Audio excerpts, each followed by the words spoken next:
Assalamualaikum warahmatullahi wabarakatuh. Baik, perkenalkan kami dari kelompok 1 kelompok belajar dan pembelajaran. Di sini kami akan mempraktekkan materi terkait ceramah, tanya jawab, dan diskusi. Baik, perkenalkan nama saya Intan Modanggu. Baik, perkenalkan nama saya Ibnu Habib Modanggu. Saya Miati Ibrahim.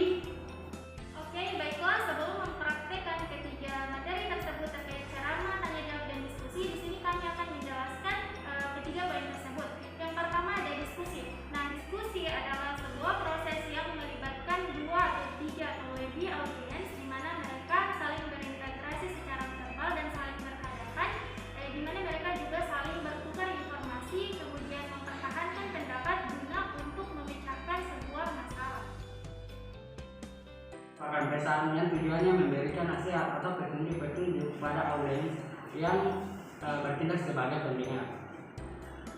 Oke, baik. Adapun tanya jawab adalah suatu cara mengajar di mana guru dan siswa aktif bersama. Guru bertanya, siswa memberikan jawaban, begitu pula sebaliknya. Dalam hal ini, metode tanya jawab termasuk metode yang digunakan oleh guru dalam proses pembelajaran. Dengan demikian, bertanya memiliki peran penting dalam kegiatan belajar mengajar. Baik, itulah tadi pengertian dari ketiga poin yang akan kami praktekkan. Berikut prakteknya.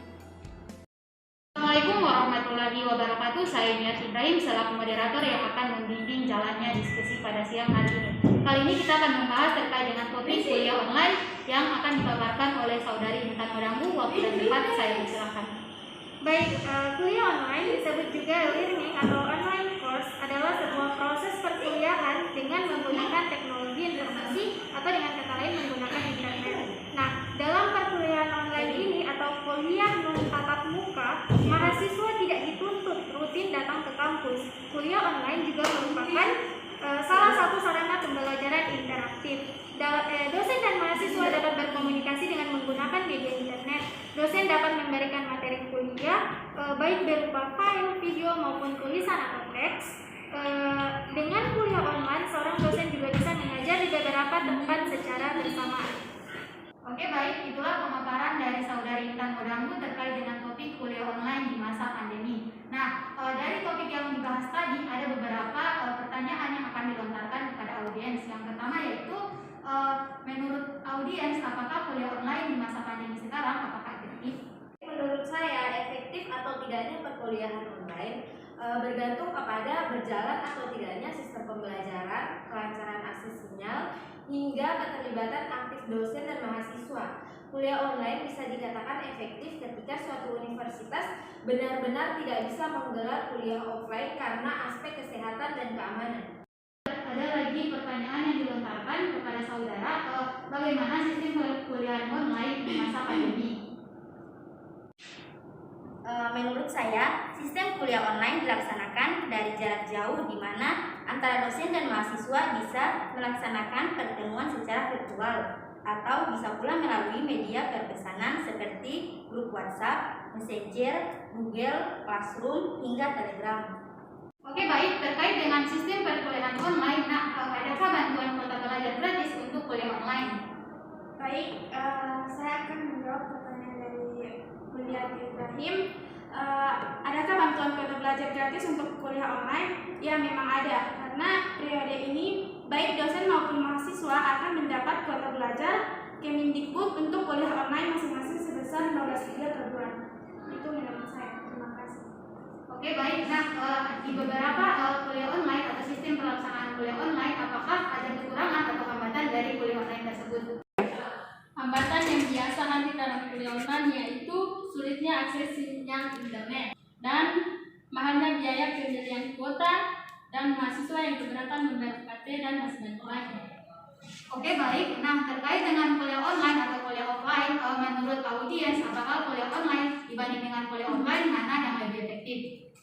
Oke, pada dasarnya kuliah tatap muka lebih efektif daripada kuliah online. Namun, dengan situasi pandemi, sistem kuliah daring menjadi salah satu opsi terbaik dan bijaksana untuk ditempuh.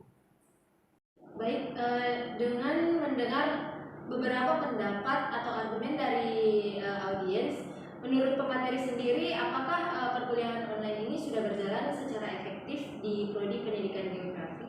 Baik, saya selaku mahasiswa Prodi Pendidikan Geografi yang di sini kurang lebih sudah mengenyam pendidikan selama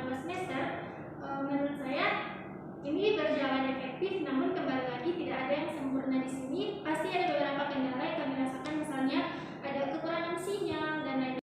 Oke, baik, itulah diskusi dari kami terkait dengan topik kuliah online di masa pandemi. Nah, dari beberapa pertanyaan dari audiens atau pemaparan materi dari saudari Intan Modanggu, di sini kami dapat menyimpulkan bahwa di mana kuliah online itu berisi konten terbuka atau open content, yaitu materi belajar dapat digunakan bersama-sama, di mana kuliah online juga bisa menjadi pembelajaran mobile learning, di mana mahasiswa dapat mengikuti kuliah online di mana saja dan kapan saja. Oke, baik, sekian dari kami. Lebih dan kurangnya kami mohon maaf. Wabillahi taufiq wal hidayah. Wassalamualaikum warahmatullahi wabarakatuh. Waalaikumsalam warahmatullahi wabarakatuh.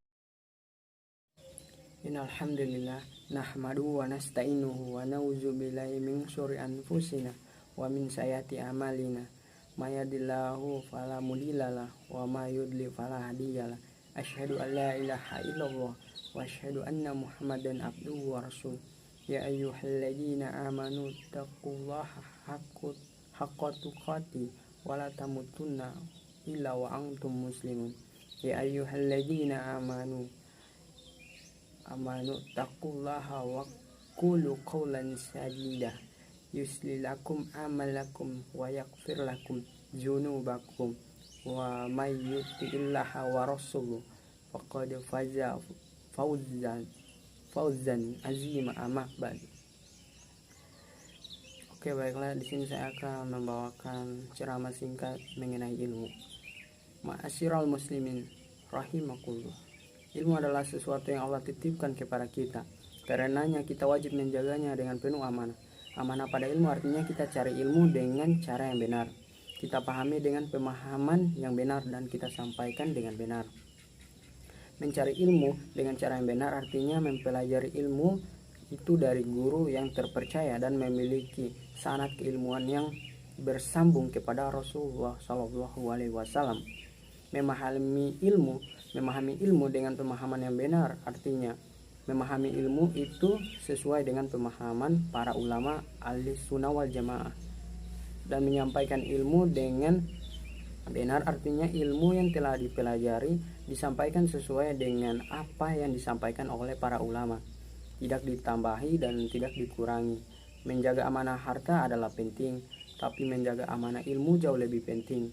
Sebaliknya, memperlakukan ilmu dengan tidak amanah atau khianat pada ilmu dampaknya jauh lebih besar dan berbahaya daripada khianat dalam masalah harta. Khianat dalam masalah ilmu dampaknya bisa jauh lebih berbahaya. Khianat dalam masalah harta memang dapat menimbulkan banyak kerugian, tapi kerugian yang diakibatkan hanya bendawi dan duniawi yang sifatnya hanya sementara. Sedangkan kerugian yang diakibatkan khianat pada ilmu kaitannya dengan ukhrawi dan bisa menyebabkan kesengsaraan yang sifatnya abadi di akhirat.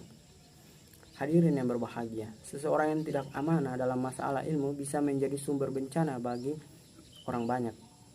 Menyampaikan ilmu secara serampangan dan hanya berdasar pada hawa nafsu adalah salah satu bentuk khianat dalam masalah ilmu. Hal itu dapat menyebabkan banyak orang terjerumus dan dalam kesesatan. Ribuan bahkan jutaan orang mungkin akan terjatuh ke dalam dosa besar. Dan mungkin saja ribuan orang yang akan keluar dari Islam dan mati dalam keadaan tidak membawa imam. Hadirin rahimakumullah. Oleh karena itu kita diingatkan dan diwanti-wanti oleh Allah Subhanahu wa taala agar tidak menyampaikan sesuatu yang tidak kita ketahui. Allah melarang kita untuk mengatakan sesuatu tanpa dasar ilmu dalam firman-Nya, dan janganlah engkau mengucapkan perkataan tanpa dasar ilmu. Quran surat Al-Isra ayat 36. Dan di antara sikap amanah dalam menjaga ilmu adalah tidak malu dan gengsi mengatakan saya tidak tahu pada saat tidak mengetahui satu persoalan terutama yang terkait dengan agama. Apa yang dilakukan Imam Malik bin Anas bisa menjadi teladan bagi kita semua. Suatu ketika beliau didatangi seseorang yang membawa daftar 48 pertanyaan. Imam Malik hanya menjawab 6 dan selebihnya beliau mengatakannya saya tidak tahu. Dalam riwayat yang lain beliau menjawab 16 dan 32 pertanyaan sisanya. Beliau tanpa malu dan gengsi mengatakan saya tidak mengetahui jawabannya. Itulah ceramah singkat dari saya. Mohon maaf apabila ada kekurangan. Wabillahi taufiq wal hidayah. Wassalamualaikum warahmatullahi wabarakatuh.